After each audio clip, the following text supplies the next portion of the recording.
Samantala, inilaan ni Pangulong Bongbong Marcos ang buwan ng Mayo bilang Ease of Doing Business Month, kung saan ibabalangkas ang mga inisyatiba na magpapadali sa buhay ng mga Pilipino sa iba't ibang government transactions. Narito ang report ni Dustin Bayog. Pinirmahan na ni Pangulong Bongbong Marcos Jr. ang proklamasyon na gawing Ease of Business Month o EODB ang buwan ng Mayo kada taon. Sa pinirmahang Proclamation 818, inaatasan ng Anti-Red Tape Authority o ARTA na manguna sa pagbuo ng mga programa, aktibidad at mga proyekto sa naturang selebrasyon.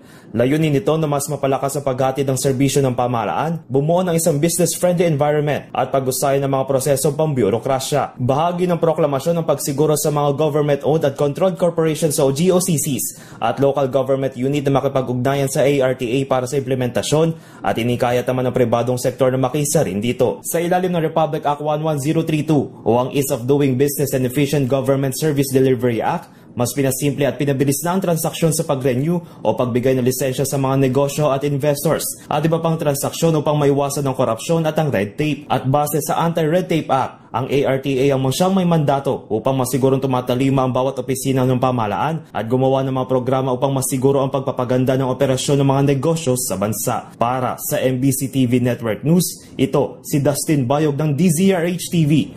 Una sa Pilipinas, una sa Pilipino.